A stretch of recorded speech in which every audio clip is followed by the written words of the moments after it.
Ce message vous est présenté par l'Assemblée chrétienne Le Tabernacle. www.letabernacle.net. J'aimerais continuer avec vous ce matin le reste de ce message, car il a beaucoup à nous parler et à nous apporter dans notre conduite d'enfants de Dieu, dans notre service envers le Seigneur, dans notre place, là où Dieu nous a placés. C'est un sujet qui est négligé.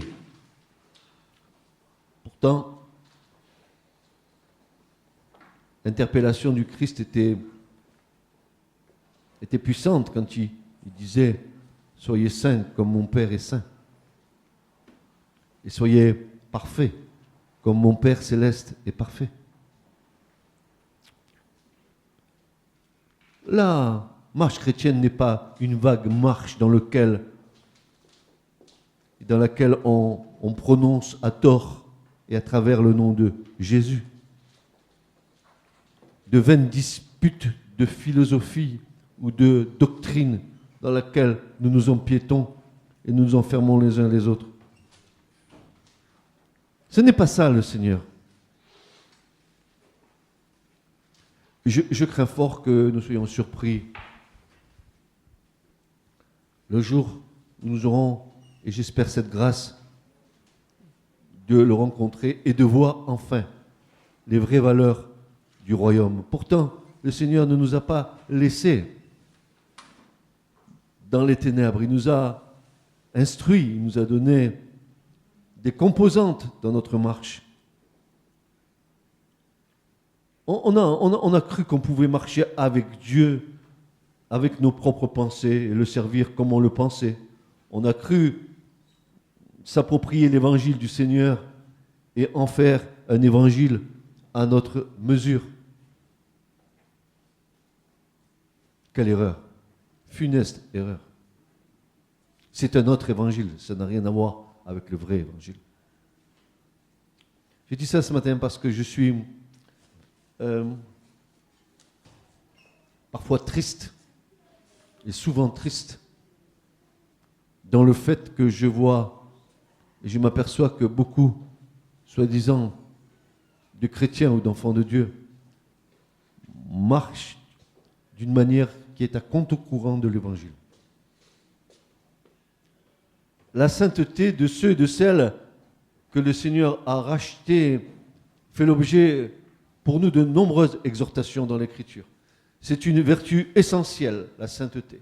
Elle est fondamentale de la vie chrétienne, car elle marque d'une manière évidente notre appartenance à un Dieu saint.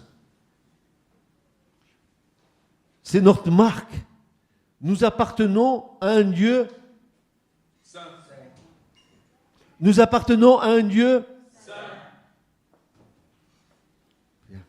La sainteté va nous démontrer que le péché est une souillure. Le péché est contraire à la sainteté de Dieu.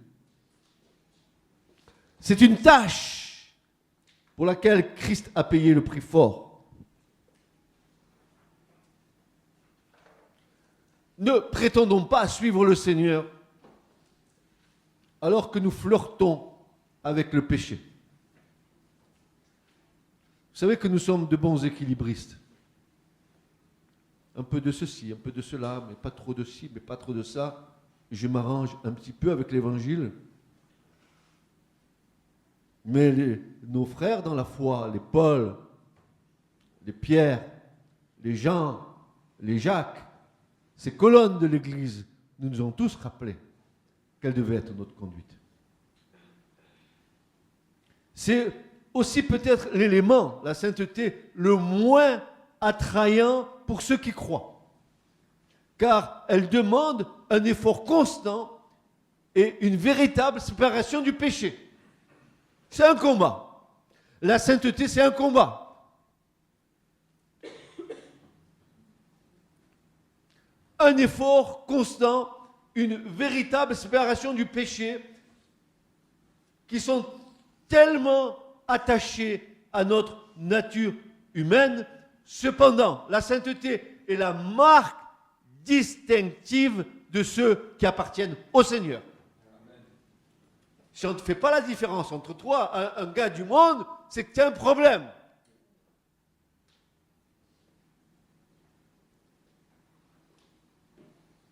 Et un gros problème. La sainteté, c'est ce qui nous démarque du monde. Elle est aussi le témoignage évident d'une vie nouvelle qui provoque le rejet et la haine de la part des incrédules. Quelqu'un qui marche dans la sainteté, il va être l'objet de dérision de la part des incrédules. Toi, tu es trop comme ça, tu es trop comme ci, tu es trop comme l'autre, tu es trop ci, tu es trop là, tu es sectaire, tu es parce que tu cherches et tu marches dans la sainteté, alors tu seras montré du doigt, alors tu seras haï, alors tu seras critiqué. Elle rend la sainteté témoignage que leurs œuvres sont mauvaises. C'est pour cette raison qu'ils haïssent ceux qui la pratiquent.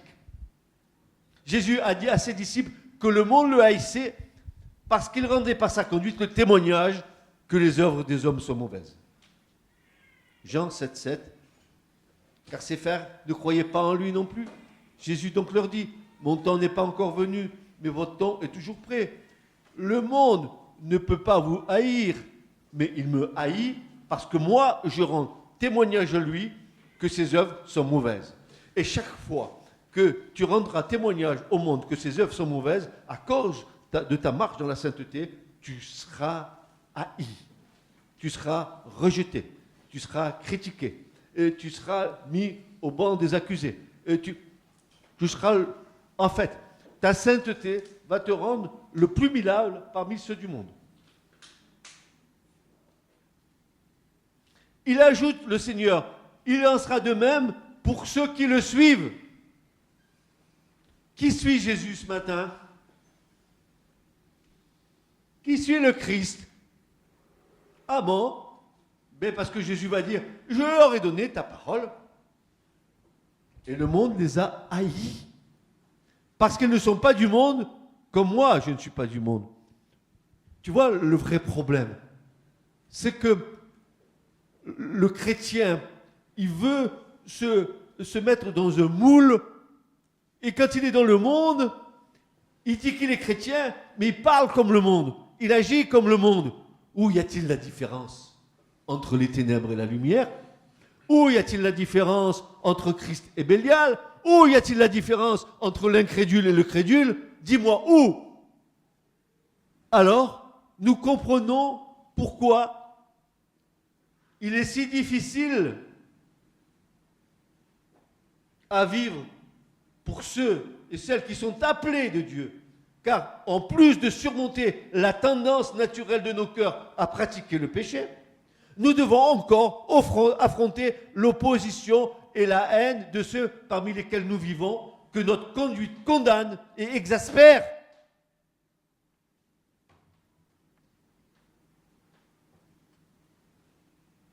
Pourtant, c'est le témoignage que Dieu nous appelle à rendre. Regardez bien ce qu'il est dit. Mais puisque celui qui vous a appelé est saint, vous aussi soyez saints. Dans quoi? Dans toute votre conduite.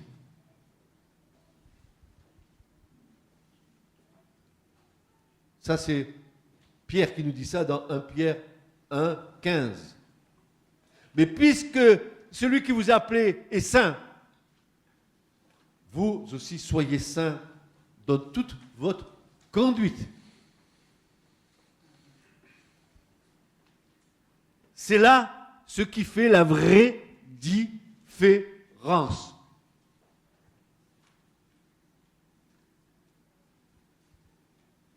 Parce que s'il y a une différence vis-à-vis des autres, ils te demanderont témoignage de pourquoi tu es comme ça. En toi, il y a quelque chose qui est différent. Qu'est-ce qu'il y a en toi qui est différent? Ils vont le voir parce qu'ils ont un discernement. Le monde a un discernement.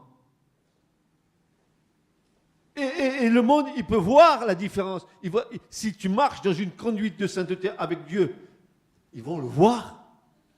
Et ta présence va les gêner.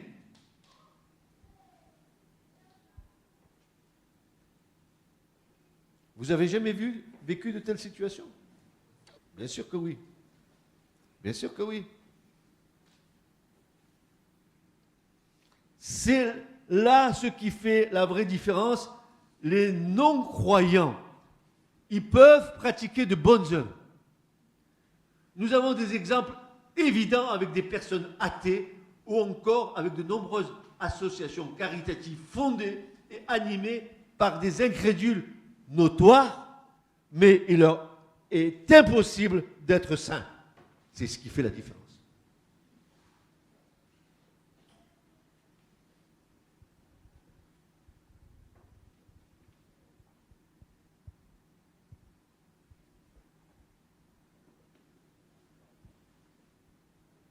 L'assimilation n'a jamais été une bonne chose. Avec le Seigneur, il n'est pas question d'assimilation, il est question de démarcation. Il est question que tu te démarques vis-à-vis des ténèbres. Paul va le dire, 2 Corinthiens chapitre 6, il va dire ceci, mais quelle différence y a-t-il entre Christ et Bélial, entre le crédule et l'incrédule, entre quoi? Entre la lumière et les ténèbres. Et Paul lui dit, mais sortez de Babylone, mon peuple. Sortez du monde. N'ayez rien de commun avec leurs œuvres infructueuses. Et moi, je serai un père pour vous. Et vous serez mes enfants, mes fils. C'est pourquoi, dit Paul, achevons. Quoi? De nous purifier de toute souillure de chair et d'esprit. 2 Corinthiens 7, verset 1. On n'a rien compris, quoi. On n'a rien compris à l'évangile. Rien.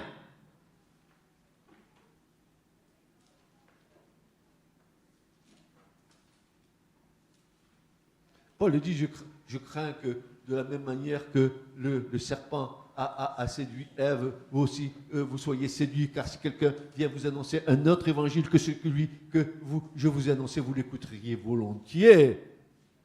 L'évangile de la prospérité, l'évangile des comptes au Luxembourg, Dieu va te bénir. 3 Mercedes, tu auras 10 magasins, parce que Dieu bénit. Quelle heure, quelle tromperie. Parce que c'est pas ce qu'il m'a dit de l'Écriture, parce que de riche qu'il était, il s'est fait pauvre pour nous, afin de nous enrichir, n'est-ce pas? Oui ou non? Il a laissé son ciel de gloire, il est venu comme un homme parmi les hommes, charpentier. Charpentier! Il n'était pas à la tête d'un consortium international financier au Luxembourg. Il est à Nazareth. Comprenez bien ce que je vous dis maintenant. Il est normal que des enfants de Dieu pratiquent la charité et se montrent secourables envers ceux qui souffrent ou sont dans le besoin, mais cela aussi les gens du monde le font. Et ce n'est donc pas ce qui marque notre différence. Il faut que nous soyons sensibles à la charité qui s'exerce en faveur des saints d'abord. En faveur des saints d'abord.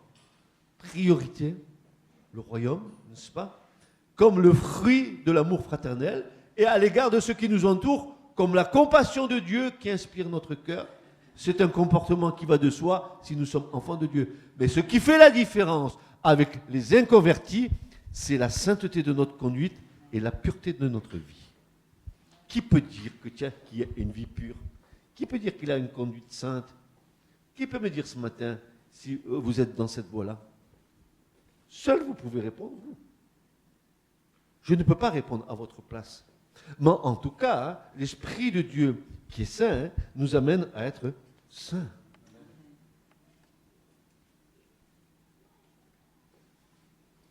Kadosh, kadosh, kadosh, kadosh, kadosh. Tu te rends compte qu'il ne rentrait pas dans le temple si ce n'était pas laver les mains et les pieds pour faire le service de Dieu sous peine de mort.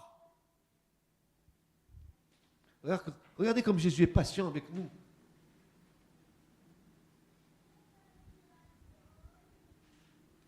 N'oublions pas que la sainteté, qui est le but de la sanctification, est un fruit. Ah bon? C'est un fruit, la sainteté? Oui. Ah, parce que c'est pas moi qui le dis, vous comprenez bien. C'est pas ma doctrine à moi. C'est la doctrine de Paul. Paul qui va dire de Romains 6, 22. Mais maintenant, étant affranchi du péché et devenu esclave de Dieu, vous avez pour fruit la sainteté et pour fin la vie éternelle. Vous avez pour fruit, faut le voir, je veux voir. Tu me dis ton salamalek, tes doctrines, tes trucs, tu me dis tout ce que tu veux, je veux voir ton fruit. Et arrête de me saouler avec tes trucs.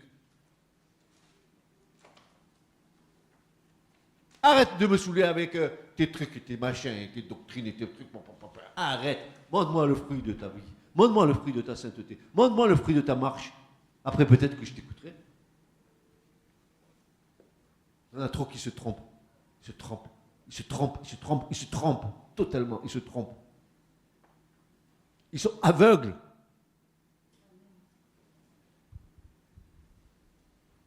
La sainteté est donc la marque par excellence des rachetés du Seigneur Jésus, du peuple de Dieu. C'est la marque par excellence des rachetés.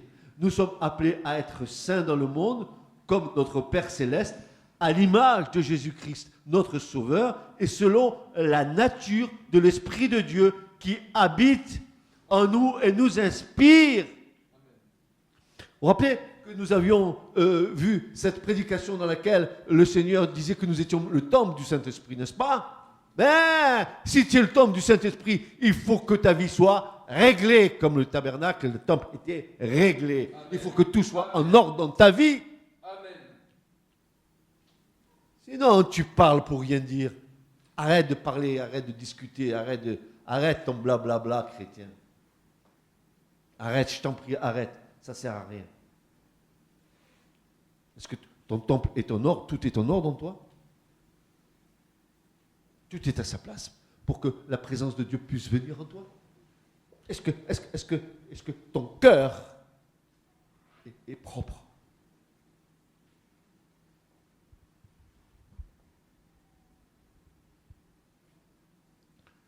Psaume 93, verset 5, tes témoignages, ô Éternel, sont entièrement véritables. La sainteté convient à ta maison, ô Éternel, pour toute la durée des temps. Être saint, donc, est une nécessité absolue. Dites avec moi, être saint est donc une nécessité absolue. C'est indispensable pour maintenir notre bonne relation, la communion avec Dieu, avec notre Père Céleste, avec Jésus notre Seigneur et avec le Saint-Esprit qui est notre compagnon de route. Nous devons comprendre que Dieu veut un peuple saint, c'est-à-dire des hommes et des femmes qui, rachetés par le sang de son Fils Jésus-Christ, marchent dans la sainteté. Amen. Le petit épître de Tite, vous devriez la lire. Hein. Il y a de bonnes ordonnances avec de bonnes médications dedans pour rectifier notre vie, vous comprenez? Voilà ce que Paul va dire dans 2 Tite, verset 11, 2 Tite, chapitre 2, verset 11, car la grâce de Dieu, écoutez bien comme c'est beau, car la grâce de Dieu, source de salut pour tous les hommes, a été manifestée. Qu'est-ce qu'elle nous enseigne, cette grâce? Elle nous enseigne à renoncer à l'impiété et aux convoitises mondaines et à vivre dans le siècle présent selon la sagesse, la justice et la piété, en attendant la bienheureuse espérance et la manifestation de la gloire du grand Dieu et de notre Seigneur Jésus-Christ qui s'est donné lui-même pour nous, afin de nous racheter de toute iniquité et de se faire un peuple qui lui appartienne, un peuple purifié par lui et zélé pour toute bonne œuvre. Oh, Église du Seigneur, mon esprit est irrité. Mon cœur est enflammé ce matin.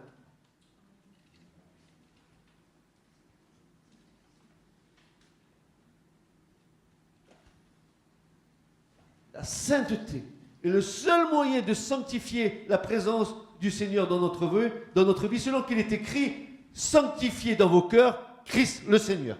Sanctifiez dans vos cœurs Christ le Seigneur. Mettez-le à part. Dressez un tabernacle. Mettez sa présence en vous.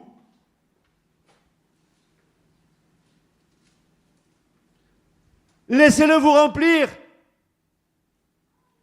Pour ça, comme disait mon frère, parce que cette prédication, je m'en souviens, comme disait mon frère Stéphane, venez, allons, quittons les souillures du temple et jetons-le dans le cédron. Quittez les souillures de vos cœurs. Amen.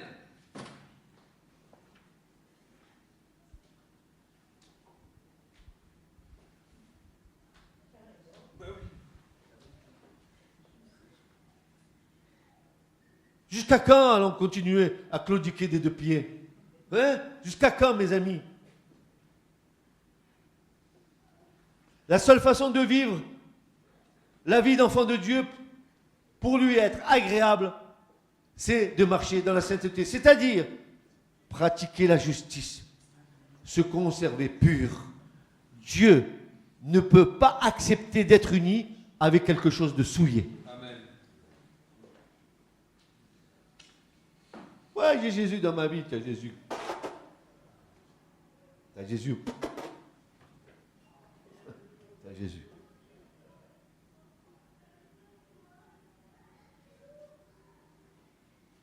Un Jean 1, verset 3 à 7, où il est dit, or, notre communion est avec le Père et avec son Fils Jésus-Christ.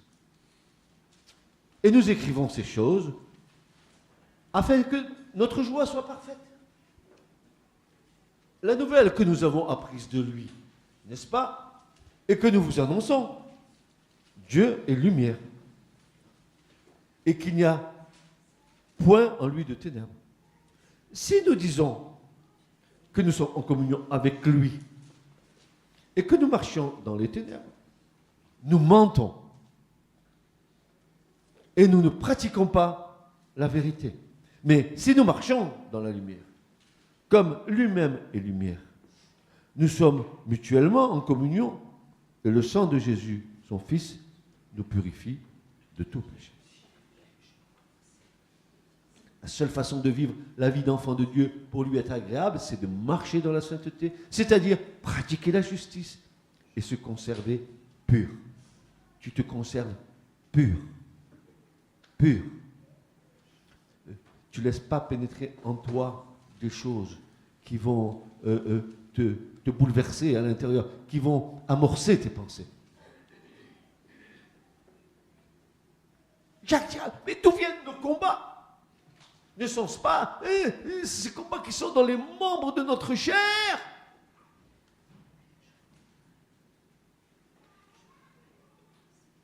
Plus la chair me domine, et moi l'Esprit de Dieu habite en moi.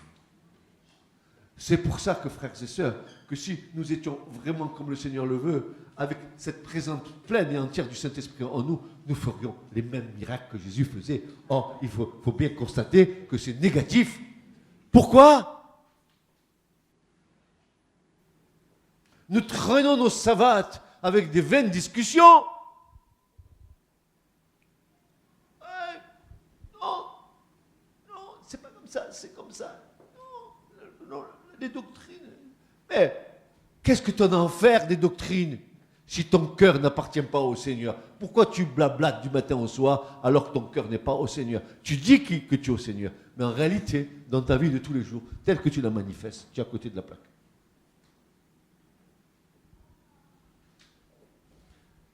Alors, la question que nous devons nous poser ce matin, c'est en quoi consiste marcher dans la sainteté? Ça consiste en quoi? Eh bien, plusieurs expressions dans l'Écriture vont nous aider à comprendre la chose. D'abord, marcher dans la sainteté, c'est marcher dans la lumière. Ensuite, c'est marcher dans la vérité. Demeurer en Christ.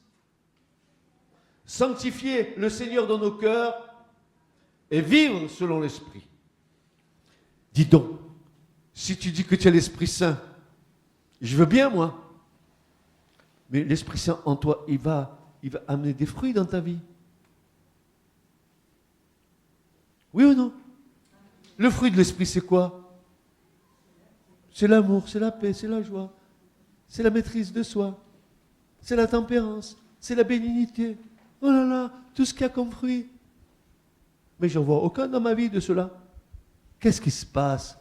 Ça veut dire que je ne suis pas rempli de l'Esprit? Ah, petit, juste pour que tu ne meurs pas.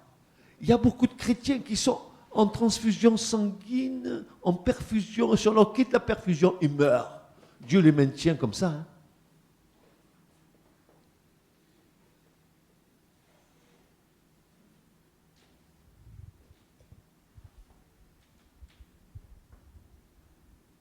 Vous vous rappelez, tout à l'heure, j'ai donné un verset.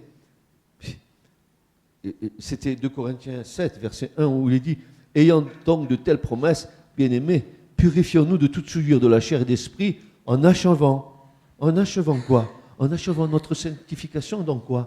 Dans quoi? Dans la crainte de Dieu, en achevant notre sanctification. Mais attendez, on revient, c'est trop vite dit tout ça. Mais c'est vite dit.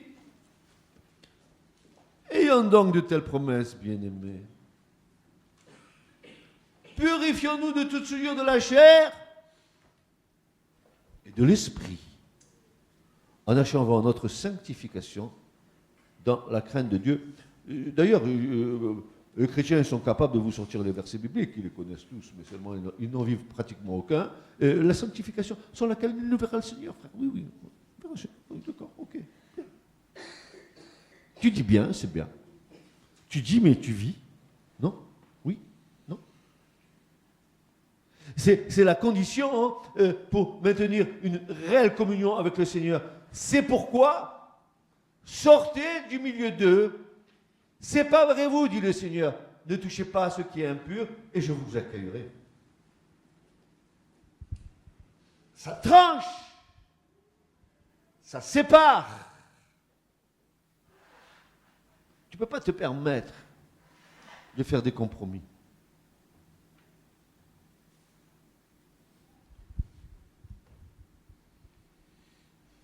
Et ce passage-là que nous venons de lire a été parfois mal compris, interprété comme un appel à nous séparer des non-croyants dans notre vie familiale ou sociale. Il s'agit, tout en étant dans le monde, c'est-à-dire parmi les inconvertis, de ne pas participer à leurs péchés et de nous garder des associations ou unions dont nous ne pourrions pas maîtriser la morale. C'est pour ça que je vous dis, frères et sœurs, quand l'Église fait des compromis avec le monde et admet en son sein que des associations viennent faire leurs besoins caritatifs, nous nous trompons.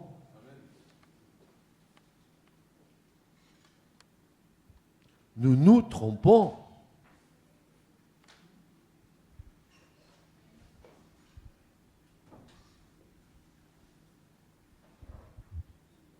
Si nous nous souillons avec les péchés du monde, nous perdrons notre bonne communion avec le Seigneur et toute notre vie de prière et de foi en est altérée. Nous perdrons notre paix et notre assurance devant Dieu. Les Lévites, chargés d'entretenir le sanctuaire, devaient se sanctifier et sanctifier la maison de Dieu. Ne sommes-nous pas des Lévites, frères et sœurs? Ne sommes-nous pas de ces Lévites qui viennent, n'est-ce pas, des nations que Dieu a choisies? Parce que nos frères juifs, ils pensent que les Lévites qui vont servir dans le temple, ça sera uniquement des Juifs. Mais ils n'ont pas compris ce que disent les prophètes et ce qu'a dit Ésaïe. Dieu dit, je prendrai des Lévites des nations. Amen! Heureusement que Jésus est venu. Amen! Que demain, je puisse, avec mon frère Lévite juif, servir l'Éternel, mon Dieu.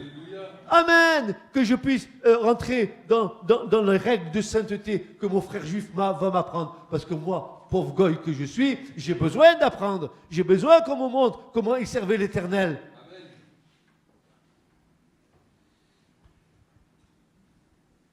2 Chroniques 29, 5. 2 Chroniques 29, 5. Écoutez-moi, Lévites. Maintenant, sanctifiez-vous. sanctifiez la maison de l'Éternel, le Dieu de vos pères, et mettez ce qui est impur en dehors du sanctuaire. Mettez ce qui est impur en dehors de l'Église. Que l'Église n'accepte pas en son sein des impuretés telles que le concubinage, les adultères, et je t'en passe, et des meilleurs, avec lesquels nous faisons des compromis pour garder les brebis sur les chaises, pour dire, oh, qu'est-ce qu'il y a comme monde dans cette Église? Et quand, oui, quel monde il y a dans cette Église, mais quel monde qui est perdu qui est dans cette Église.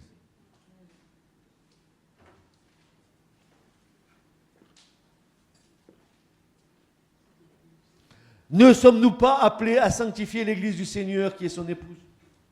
Notre attitude dans et à l'extérieur de l'Assemblée doit être marquée du sceau de la sanctification. C'est la marque indélébile du royaume de Dieu et de son Christ. Notre attitude dans et à l'extérieur de l'Assemblée doit être marquée du sceau de la sanctification. Vous savez, c'est très clair. Ici, tout le monde il est beau et tout le monde il est gentil. Mais si tu veux voir un vrai chrétien vivre, va chez lui. Et regarde, et tu verras. Tu seras vite édifié. Si tu dois avoir de l'ordre dans ton cœur, parce que tu es le temple du Saint-Esprit, tu dois avoir de l'ordre dans ta maison aussi. Nos maisons ne sont pas des foutoirs, n'est-ce pas? Sanctifiez donc Dieu dans votre cœur. Lévites, oh, écoutez-moi, Lévites, écoutez-moi, parce qu'ils n'ont pas entendu. Écoutez-moi, dit-il. Maintenant, sanctifiez-vous, sanctifiez la maison de l'Éternel, le Dieu de vos pères, et mettez ce qui est impur en dehors du sanctuaire. Le péché brise l'unité de l'Église, mon frère et ma soeur, l'unité. Si ton frère vient qu'à pécher, va, trouve-le. Entre lui et toi. S'il ne t'écoute pas, va avec d'autres témoins. S'il n'écoute pas, ben dis-le à l'Église. Ah bon? Et s'il n'écoute pas de l'Église, dehors. Mais non, frère, tu manques d'amour. Tu ne peux pas mettre celui-là dehors. Tu comprends bien que c'est pas ça dans l'Église. Hein? Jésus a dit, si ton œil t'a fait pécher, crève ton œil. Si ton bras t'a fait pécher, coupe ton bras. Il vaut mieux que tu rentres aveugle ou manchot dans le royaume de Dieu plutôt que tu viennes te présenter avec tous tes membres et rejeter pour aller là-bas. Tu sais, là où il fait chaud, là où il y a un barbecue éternel.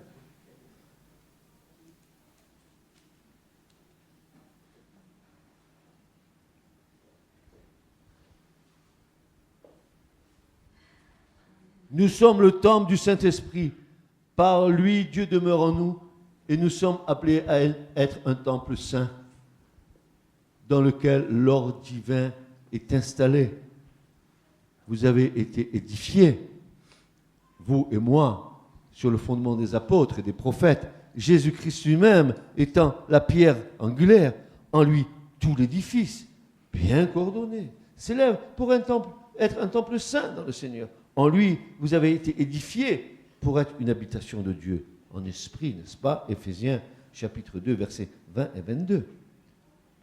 Et Paul va dire, 1 Corinthiens 3,16, ne savez-vous pas que vous êtes le sanctuaire de Dieu et que l'Esprit de Dieu habite en vous? Est-ce que tu connais les émotions de l'Esprit en toi? Est-ce que tu connais la manière dont le Saint-Esprit réagit en toi quand tu marches droit avec Dieu? Est-ce que tu connais cette relation avec l'Esprit de Dieu? Ou alors prends-tu la parole comme une espèce de critère pour mener ta vie sans que l'Esprit te conduise? Alors la lettre qui tue. Allez, je t'en mets des coups de bâton avec la lettre qui tue. Allez, allons-y. Tape en gaiement sur les autres. La parole de Dieu te dit ça, frère. Bon, oui, bien sûr, mais toi, est-ce que tu la vis? Avant de pointer le doigt sur moi, est-ce que toi, tu la vis?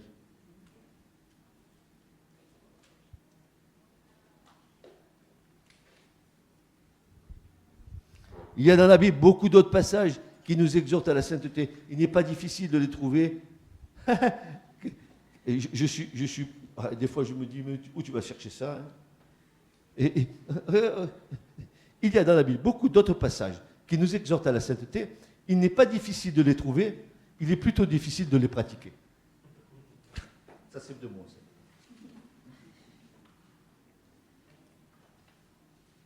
N'est-ce pas vrai?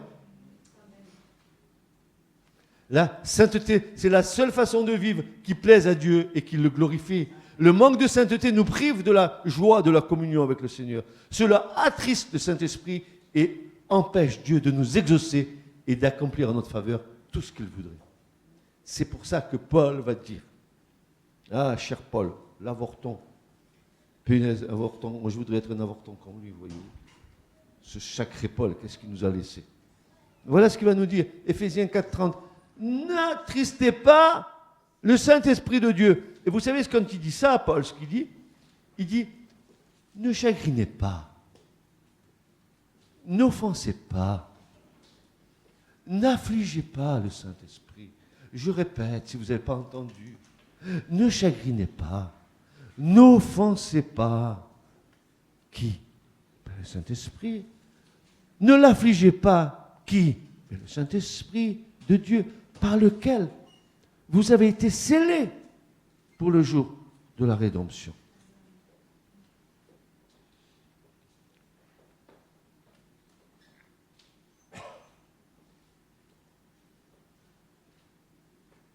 Et je crois que la parole que l'Éternel adressait à son peuple par le prophète Ésaïe est aussi valable pour le peuple de la Nouvelle Alliance, l'Église que nous sommes. Qu'est-ce qu'il déclarait, ce brave Ésaïe? Ésaïe 59:1. Non, non, le bras du Seigneur n'est pas trop court pour sauver. Et son oreille n'est pas trop dure pour entendre. Mais ce sont vos fautes qui vous séparent de votre Dieu. Ce sont vos péchés qui le détournent de vous et qui l'empêchent de vous entendre. Il y a deux choses essentielles pour vivre selon la pensée de Dieu. Lorsque nous péchons, ne restons pas dans notre souillure, mais confessons nos péchés en demandant sincèrement pardon au Seigneur. Mes petits-enfants, dit Jean, je vous écris cela pour que vous ne péchiez pas. Mais si quelqu'un vint à pécher, nous avons un défenseur auprès du Père, Jésus-Christ qui est juste, n'est-ce pas? Il est lui-même l'expiation pour nos péchés. Non pas seulement pour les nôtres, mais aussi pour ceux du monde entier.